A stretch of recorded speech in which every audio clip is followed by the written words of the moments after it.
Suicide is one of the leading causes of death in our country and actually in the world, and yet it's largely preventable. It has been trending up in terms of our national rate of suicide over the last decade or so.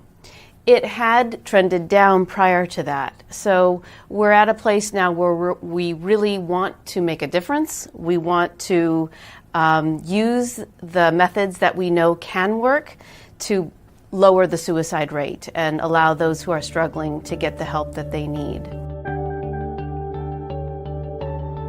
Mental health problems play a significant role for suicide risk. In fact, if you had to pick out one of the many risk factors that tend to come together to create suicide, mental health problems could be called actually a necessary but not sufficient factor in place. In greater than 90% of cases of suicide, as shown in the research, there is a diagnosable mental health condition at play, whether or not it was diagnosed or treated. Now, many other factors then lay on top of that to rise up to create an imminent risk for that sense of desperation, hopelessness, but then also the thought, the planning, and the ability to act on those suicidal impulses. The summer learning loss is a term that they use to describe the regressions that kids in low-income neighborhoods face relative to their affluent peers. So they say in lower-income neighborhoods, kids forget anywhere from 2.5 to 3.5 months of what they learned during the school year over the summer, while their middle-class peers break even or even make gains. When I first learned about the achievement gap, I was a freshman in college, and I sort of wanted to understand what the causes of it were. And as I started to do my research, I realized that there were 1,000 different reasons for why the achievement gap existed. Everything from a lack of positive role models to poor health conditions in so many of these inner city and low-income neighborhoods. And then I found this startling statistic that said that 2/3 of the achievement gap could be directly attributed to unequal summer learning opportunities, or the summer learning loss. In low-income neighborhoods, kids forget anywhere from 2.5 to 3.5 months of what they learn over the summer from the school year. And so when they return to school, they're now 2.5 to 3.5 months behind their affluent or their middle-class peers. Just to put that in perspective for you all, the school year from September to June is only 10 months long. If a kid forgets 2.5 to 3.5 months of what they learned, that's almost 25 to 35% of their learning. Teachers have then reported that they spend anywhere from 1.5 to 2 months reteaching old material. So if you add that additional 20%, you're talking about 50% of a kid's learning. So we sit here and we ask ourselves, why does this 8th grader only have a 4th grade reading level? And the truth of the matter is that, theoretically speaking, they've only been in school for half the time.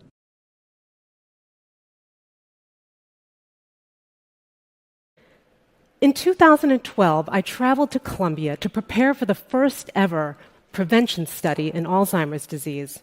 A simple blood test could detect the mutation. If the study is successful, patients could be identified and treated before the onset of symptoms. But what about the rest of the world with Alzheimer's disease due to different genetic and environmental risks? What about patients like my friend David? Today's technologies, smartphones, wearables, online patient communities, and online assessment tools can be used to gather data in an unprecedented global scale.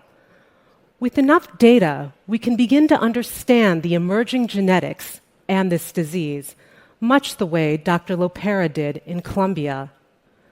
When that happens, we can begin to understand your risk for Alzheimer's disease, the biologic pathways that are most important in you, and most importantly, when to begin treatment.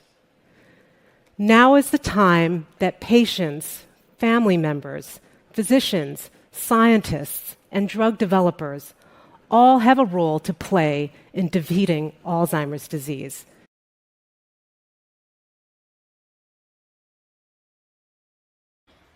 Back in the 1970s, Afos King famously pronounced that for Bhutan, gross national happiness is more important than gross national product.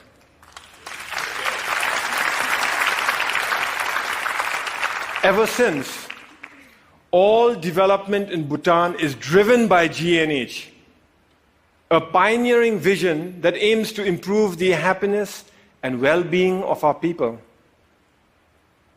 But that's easier said than done, especially when you're one of the smallest economies in the world.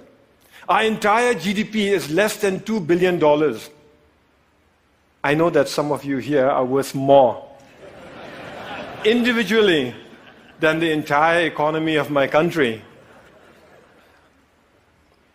So our economy is small. But here's where it gets interesting. Education is completely free. All citizens are guaranteed free school education, and those that work hard are given free college education. Healthcare is also completely free. Medical consultation, medical treatment, medicines, they're all provided by the state. We manage this because we use our limited resources very carefully, and because we stay faithful to the core mission of G&H, which is development with values. Our economy is small, and we must strengthen it. Economic growth is important. But that economic growth must not come from undermining our unique culture or our pristine environment.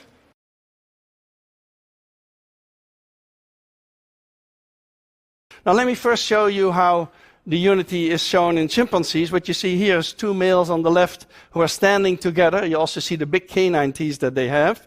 And they're standing together and they demonstrate to the rest of the group, we are together. We are a unit. The males on the right are walking together in synchrony. That's another way of demonstrating that you are together. And so demonstrating unity is extremely important in a coalition system. And as I said, in the primaries, always I'm waiting for that moment, because then you have two members of the same party who have been fighting with each other, and they need to come together at some moment. And it leads to very awkward situations. People who don't like each other need to embrace each other and stand together. And that's absolutely essential for the unity of the party. And if you don't do that, the party may fall apart. And so if it doesn't go well, like in this particular case, then the party is in deep doo-doo because they have not demonstrated unity.